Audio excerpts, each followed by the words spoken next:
क्या बाप पार्टी से गठबंधन की संभावना है? देखिए, 6 जगह हम हमारा चुनाव लड़ेंगे।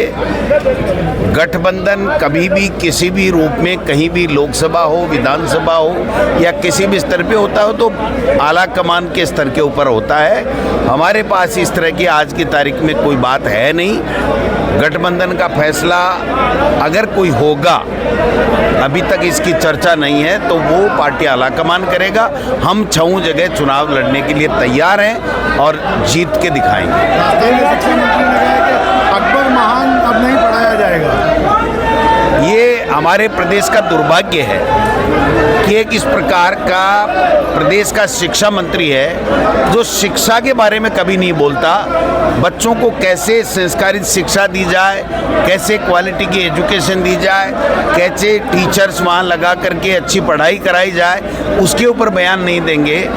आप बताइए, जिस विषय के ऊपर वो अनर्गल बयानबाजी कर रहे हैं, एनसीईआरटी का सिलेबस 2021-22 से लगा हुआ है और जब पूरे प्रदेश में एनसीईआरटी का सिलेबस हमने लगा दिया था, मैं जब शिक्षा मंत्री था, और वो एनसीईआरटी भारत सरकार के शिक्षा मंत्रालय के अधीन है, उसमें जो पाठ्यक्रम है वो ही तो पढ़ाया जाएगा।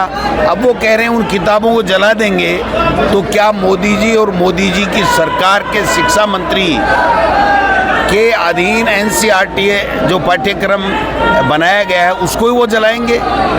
तो ऐसे विवेकहीन और अमर्यादित और केवल धार्मिक उन्माद फैलाने की और नफरत फैलाने की विचारधारा को, जो आरएसएस की विचारधारा है, उसको लेकर के ये दर दर घूम रहे हैं। ये भी बीजेपी के प्रभारी की तरह कांग्रेस को मजबूत करने में हमें मदद कर रहे हैं और भारतीय जनता पार्टी का पूरी तरीके से खात्मा करने में। एक तरफ तो मुख्यमंत्री जी हैं जो उनका कोई विजन नहीं, वो कोई बोलते नहीं, कोई निर्णय लेते नहीं। आपने देखा होगा 9 महीने में एक निर्णय बता दीजिए। और एक ये शिक्षा मंत्री जी हैं जो 5 निर्णय एजुकेशन के मामले में लिए और पाँचों के पाँचों निर्णय पे यूटर्न इन्होंने ले लिया। अभी एक ताज़ा बयान दिया उन्होंने कि शीतकालीन अवकाश परिस्थितियां देख के होगा।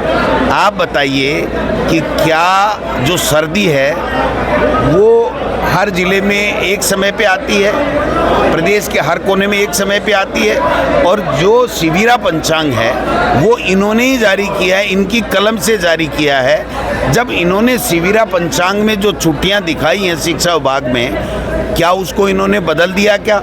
और बदल दिया तो आप बताइए, जो अवकाश होते हैं वो पूर्व निर्धारित इसलिए किए जाते हैं, जो मैं समझता हूँ, मैं शिक्षा मंत्री रहा हूँ, जिससे हर व्यक्ति, टीचर हो, अभिभावक हो, बच्चा हो, वो अपने आगे का कार्यक्रम तय कर लेता है कि मुझे कहाँ जाना है, कहाँ उन छुट्टियों में, समर वेकेशन में क्या प्लानिंग करनी है। ये मर्जी है, जैसे कह रहे हैं कि साहब जहाँ जहाँ जब जब सर्दियाँ होगी तब तब कर दूंगा, 2 दिन पढ़ेंगी, फिर 1 महीने नहीं पढ़ेगी, फिर 1 दिन पढ़ेगी, तो क्या ऐसे फैसले करेंगे?